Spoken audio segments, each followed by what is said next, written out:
안녕하세요. 남자사람입니다. 오늘은 9살 인생 10번째 이야기, 아무짝에도 쓸모없는 인간을 낭독해 보겠습니다. 산동네 낮 시간은 늘 한적하다. 어른들은 일을 하러 가고 아이들은 숲으로 몰려가 버리기 때문이다. 그래서 동네는 토굴할매처럼 아주 늙은 노인네나 어머니처럼 살림만 하는 주부 몇 명만이 남아있을 뿐이었다. 물론 그 밖에도 대낮에 집에서 어슬렁거리고 있는 사람들이 아주 없지는 않았다. 이런 사람들은 대체로 동네 어른들이 아무짝에도 쓸모없는 인간이라고 부르는 부류들이었다. 그리고 아무짝에도 쓸모없는 인간 부류 가운데 대표적인 사람이 골방 철학자였다. 골방 철학자는 신기종내 바로 뒷집에 살고 있었다. 그는 별명답게 하루 종일 골방에서 처박혀 있을 뿐 도무지 바깥 출입이라고는 하지 않았다. 그래서 나는 이사 온 지 꽤 오래 지나도록 그를 보지 못했다. 물론 나는 이미 동네 아이들을 통해 골방 철학자에 대해 얘기들을 많이 듣고 있던 터였다. 동네 아이들은 그를 미치광이라고 하였다. 미쳤기 때문에 골방에 갇혀 있는 거야. 하지만 가끔씩 몰래 골방에서 빠져나오기도 해. 나는 개울가에서 골방 철학자를 몇 번 본 적이 있어. 희죽희죽 웃으며 손짓을 하더라고. 재수없게 쓰리. 검은 제비는 이렇게 말하며 이빨 사이로 침을 찍 뱉었다. 골방은 알겠는데 철학자는 또 뭐야? 철학자? 그건 말이야 미치광이라는 뜻이야. 그 사람 정말 미쳤어? 넌 미친 사람을 한 번도 본 적이 없구나. 미친 사람은 모두 혀가 파랗거든. 골방 철학자도 마찬가지야. 내가 보니까 입술까지 파랗더라고. 아무튼 골방 철학자는 아무짝에도 쓸모없는 쓰레기야. 검은 재미는 어른들처럼 말하며 낄낄 웃었다. 그러나 이상하게도 기종이만큼은 그를 미치광이라고 생각하지 않았다. 기종이는 검은 제비가 없는 자리에서 내게 이렇게 말했다. 검은 제비 새끼는 순 공갈꾼이다. 골방 철학자는 절대로 미치광이가 아니야. 나는 골방 철학자하고 직접 말을 해본 적도 있다. 골방 철학자의 정체는 기종이는 아차 하는 표정으로 입을 다물었다. 뭔데? 말할 수 없다. 왜냐하면 이건 비밀이거든. 아무에게도 말하지 않기로 맹세까지 했다. 기종이의 표정은 사뭇 비장했다. 미안하게도 나는 정말 이 비밀만큼은 털어놓을 수 없다. 이 약속을 어기면 나는 죽게 된다. 이건 그만큼 중요한 비밀이기 때문이다. 내가 내 목을 조르더라도 나는 말할 수 없다. 아니, 네가 뜨거운 부직갱이로 내 몸을 지진다 해도 어쩔 수 없어. 내가 뭐 때문에 기종에게 그런 가혹한 짓을 하겠는가. 나는 네 목을 조르지도 네 몸을 부직갱이로 지지지도 않아. 그럴지도 모른다는 말이야. 절대로 그렇지 않아. 하지만 너는 궁금하잖니? 아니, 전혀 궁금하지도 않아. 이건 엄청난 비밀이다. 때문에 나는 도저히 이 비밀만큼은 말할 수 없는 거야. 네가 나를 절벽에서 밀어버리겠다고 협박한다 해도 나는 너를 절벽에서 밀어버리고 싶지 않아. 진짜 민다는 것이 아니라 그렇게 협박을 한다는 말이야. 협박도 안 해. 하지만 너는 캐묻고 싶은 표정이잖아. 내 목에 칼을 들이대서라도 말이야.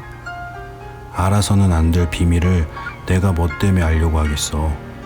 왜냐하면 이건 엄청난 비밀이기 때문이지. 이런 비밀은 누구나 알고 싶어 안달이 나기 마련이거든. 기종이는 힐끗 내 눈치를 보았다.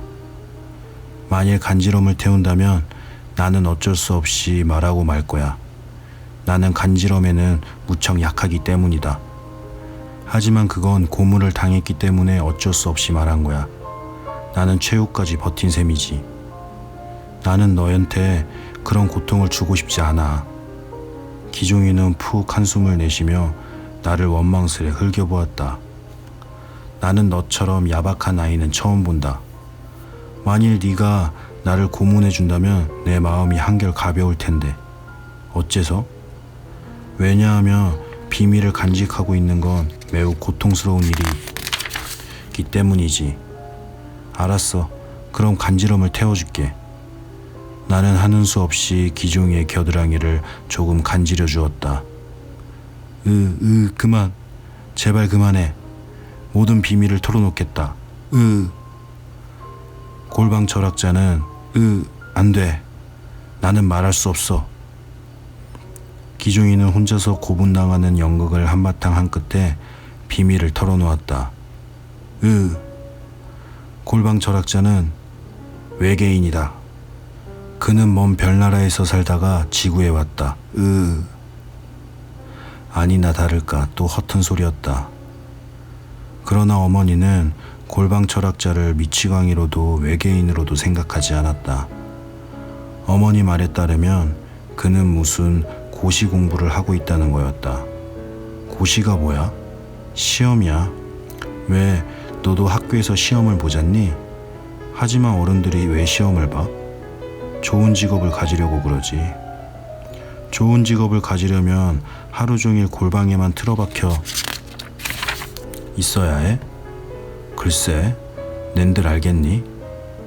어머니는 혀를 끌끌 차며 혼잣말로 중얼거렸다. 골방에 틀어박혀 공부를 하는지 낮잠을 자는지 그 말로 미루어 보건대 어머니 또한 골방 철학자를 아무짝에도 쓸모없는 인간이라 생각하는 게 틀림없었다. 어머니 말에 따르면 이랬다. 골방 철학자는 할머니나 다름없는 홀어머니와 단 둘이 살고 있다. 노모는 생선 장사를 하며 골방 철학자의 시험 뒷바라지를 하고 있다. 그런데 그는 한 번도 시험에 붙은 적이 없었다.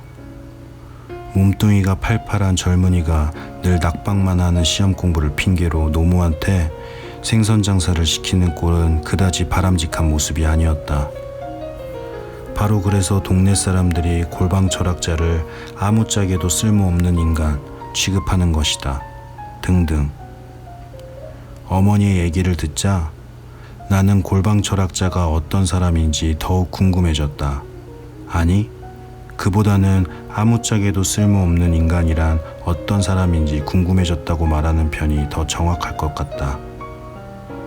돌멩이는 장독 뚜껑을 눌러놓는 데 쓸모가 있고 개똥은 나무 거름을 주는 데 쓸모가 있다. 세상에 쓸모없는 것이라곤 단 하나도 없다. 골방 철학자도 마찬가지이다. 잘 궁리해보면 그도 반드시 뭔가 한 군데쯤은 쓸모가 있을지도 모른다. 그러니 아무짝에도라는 말은 좀 이상했다. 아무리 궁리해봐도 정 쓸모가 없다면 골방 철학자더러 돌멩이 대신 장독 뚜껑 위에 올라가 있으라고 하면 되지 않는가. 하지만 기종이 말대로 그가 진짜 외계인이라면 그건 어쩔 수 없는 일이다. 도대체 외계인을 어디에다 써먹겠는가?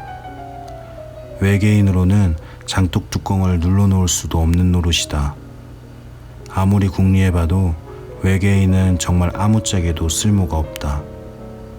그래서 나는 골방 철학자가 진짜 외계인일지도 모른다고 생각했다. 나는 골방 철학자를 아주 괴상한 모습으로 상상하고 있었기 때문에 편지 심부름을 시킨 청년이 골방 철학자리라고는 생각도 하지 못했다.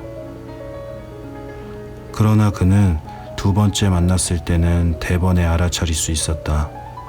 그건 아마 그를 산동네 바로 밑 숲속에서 만났기 때문일 것이다. 학교를 마치고 집에 돌아가는 길이었다. 나는 숲속 개울을 따라 걷고 있었다. 숲속에는 나를 유혹하는 놀잇감들이 너무 많았다. 말 한 장 모양으로 생긴 상수리 나무까지, 나무 위에 붙은 풍뎅이나 매미, 개울바위 밑에 작은 가재들, 재수만 좋으면 도마뱀까지 잡을 수 있었다. 뿐만 아니었다. 간간에 눈에 띄는 산딸기, 머루, 까마중 따위의 산열매 또한 하굣길에 내 발을 붙잡곤 했다. 나는 숲의 놀잇감들을 마음껏 즐기며 걷고 있다가 개울가 넓적한 바위 위에 앉아 있는 사내를 발견하였다.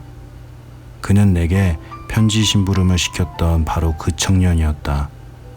나와 눈길을 마주치자 그는 가까이 오라는 손짓을 해보였다. 바로 그 순간 나는 그가 골방 철학자임을 단번에 알아차려 버렸다. 아마 그날따라 유령처럼 창백한 얼굴과 잉크를 먹은 듯 파란 입술이 유난히 더 도드라져 보였기 때문이었는지도 모른다. 그에 대한 동네 아이들의 갖가지 말들이 떠올랐고 나는 그에게 강한 호기심을 느꼈다. 내가 다가가자 그는 밝게 웃었다. 네가 걸어오는 모습을 줄곧 지켜보고 있었어. 너는 매우 천천히 걷는구나. 그건 숲을 사랑하는 사람만이 걸을 수 있는 걸음이야. 나는 숲을 아주 좋아한단다. 너도 저 상동네에 사니? 나는 고개를 끄덕여 보였다. 아이들은 어째서 나를 싫어하지? 나는 아이들이 좋은데. 이 자리에 앉아서 많은 아이들한테 손짓을 해보았어. 하지만 나한테 가까이 오는 아이는 좀처럼 없었지. 아이들은 나는 좀 망설였지만 호기심이 너무 동했으므로 이내 솔직히 말했다. 아저씨를 미쳤다고 생각해요. 그거 참 놀랍구나. 너도 그렇게 생각하니? 저는 아저씨에 대해 그리 잘 알지 못해요. 하긴 내가 좀 남달라 보이기는 할 테지. 사람들은 특이한 사람을 볼 때는 미친 사람으로 착각하기도 한단다. 그럼 아저씨는 특이한 사람이에요? 그렇게 보인다는 뜻이야. 하기야 내게 특이한 점이 없지는 않지. 이를테면 나는 일을 하지 않거든. 우리 아버지는 일하지 않는 사람을 좋아하지 않아요. 그러자 그는 버랑간 벌컥 화를 내었다. 너희 아버지가 나를 좋아하든 말든 그게 나와 무슨 상관이냐? 나는 남의 눈을 의식하며 사는 사람이 아니야. 몇 번 쿨럭쿨럭 기침을 하더니 그는 재빨리 태도를 바꾸었다. 미안하다. 이놈의 기침 때문에. 너한테 화를 낸 게 아니야.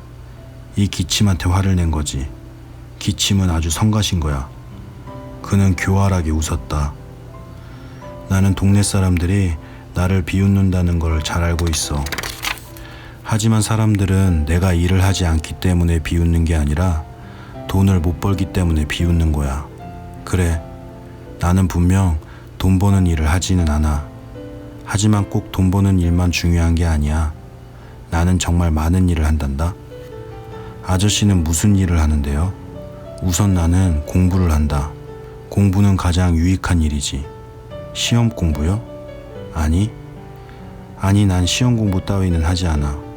가만, 그런데 너는 어째서 내가 시험 공부를 하고 있다고 생각한 거지? 넌 나에 대해서 뭘 알고 있니? 응?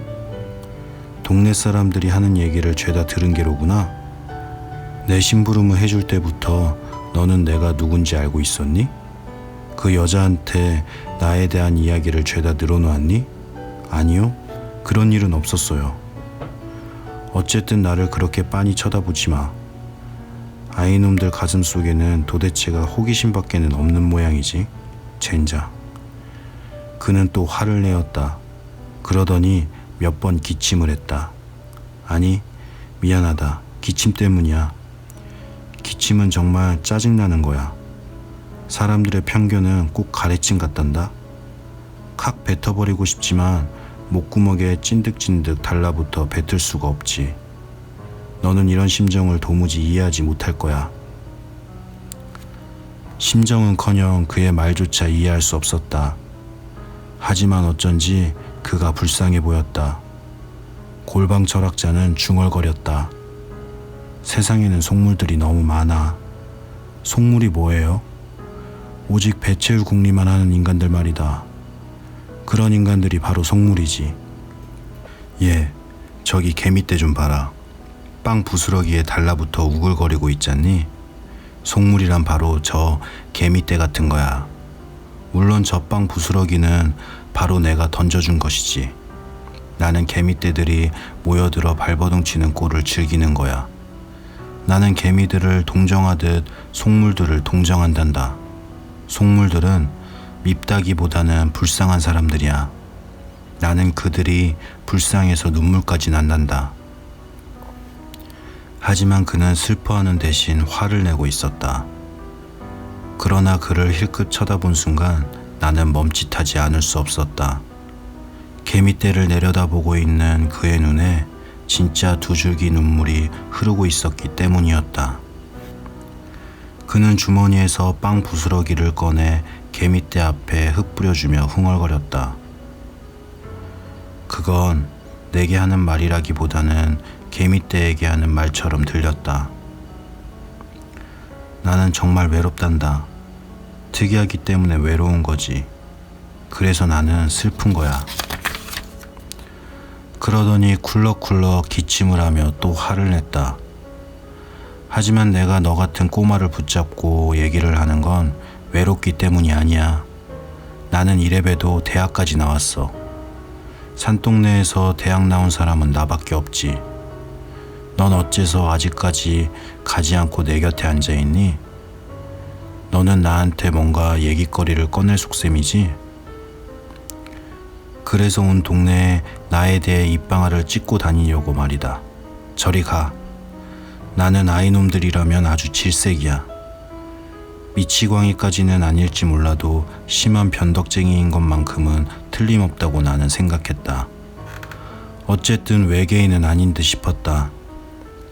호기심이 시들해지자 그의 변덕스러운 신경질을 받아주기도 고역스러워 나는 그의 곁을 떠났다. 다음 날 하굣길에서 또 골방 철학자를 만났다. 나는 그와 눈길을 마주치지 않으려 시치미를 떼고 걸었다. 그러나 그는 나를 덥석 안아 메고는 개울가 너럭바위로 데려갔다. 나요, 나. 나는 끌려가지 않으려고 발버둥 쳤지만 발이 땅에 닿지 않으니 버틸 수가 없었다. 비록 하는 짓은 어른답지 않아도 그는 나보다 2배는 더 큰 어른의 몸뚱이를 가졌던 것이다. 나는 맥없이 끌려온 데 화가 나서 고래고래 고함을 질렀다. 사람 살려! 사람 살려! 미치광이가 나를 잡아먹으려 한다. 그는 큰 손으로 내 입을 틀어 막았다. 조용히 해. 그러지 않으면 정말 너를 잡아먹겠어. 나는 입을 다물었다. 그의 위협에 겁을 먹었기 때문이 아니라 그의 하얀 손이 내 입을 틀어막고 있는 게 싫었기 때문이었다. 그는 내 입을 풀어주었지만 나는 여전히 화가 났다. 나는 한마디도 말하지 않았다. 어제는 정말 미안했다. 자, 이 건빵 좀 먹을래? 저런, 화가 단단히 났구나. 마치 허물을 벗은 것처럼 그의 말투는 어제와 완전히 딴판이었다. 사실은 어제 너한테 저번 편지 심부름에 대해 묻고 싶었어. 그런데 그런 걸 묻는 건 무척 자존심 상하는 일이거든. 왜냐고? 그건 네가 커보면 자연히 알게 돼. 아참, 내가 아직 너한테 심부름싹 10원을 주지 않았지? 자, 여기 있다. 그는 남방 셔츠 윗주머니에서 10원짜리 한 장을 꺼내 주었다. 받지 않으면 더 귀찮아질 것 같아 나는 일단 받아두었다. 그는 안심하는 표정으로 내게 물었다. 편지는 잘 전해줬니? 네. 다른 말은 없었고? 네. 더러운 개수작하지 말라는 말은 차마 꺼내지 못했다. 넌 그 집에서 오랫동안이나 나오지 않더구나. 그 여자와 무슨 얘기를 나눴지? 편지를 전해주려고 오랫동안 기다렸을 뿐이에요. 나는 그가 시시콜콜 캐묻는 게 귀찮아서 이렇게 거짓말을 둘러댔다. 그는 고개를 끄덕이고는 바지 뒷주머니에서 편지를 꺼냈다.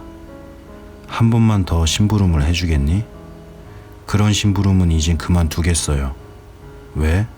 그 여자가 너를 야단치든? 아니요. 하지만 그 편지는 그 누나를 화나게 만들었어요.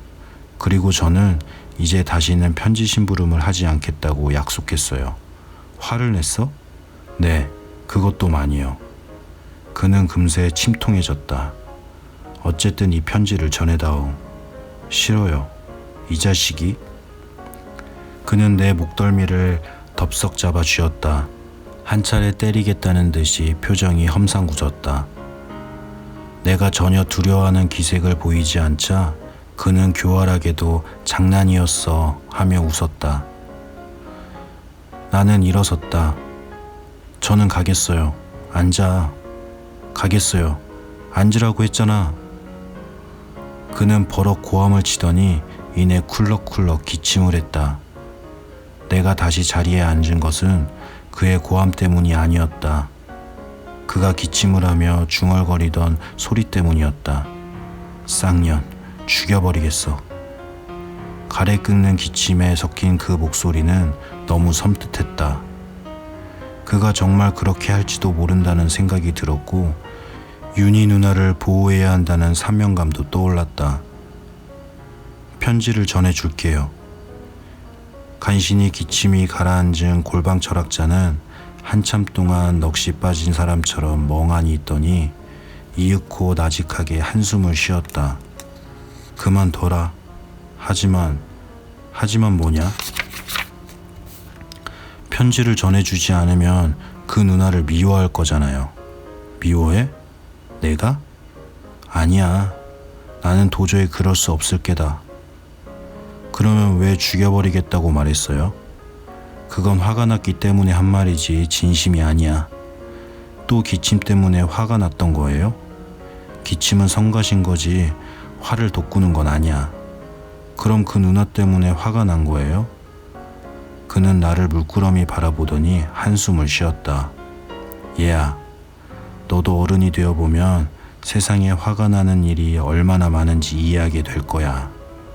하지만 다른 사람한테 화를 내게 되는 일이 있어도 그건 결국 자신한테 화를 내는 거란다. 자신이 밉기 때문이지. 바로 그렇기 때문에 사람은 자신이 미워지지 않도록 조심해야 해. 골방 철학자는 내가 보는 앞에서 편지를 갈갈이 찢어 개울물에 띄워버리고는 푹 한숨을 쉬었다. 그 속물적인 여자를 미워할 수 없는 속물적인 내가 나는 진저리 처지도록 미운 거야. 비통한 목소리로 혼자 중얼거리더니 그는 자리에서 일어나 산동네를 향해 비틀비틀 걸어갔다. 나는 그가 그토록 미워하는 속물이 뭔지 점점 더 궁금해졌다. 감사합니다.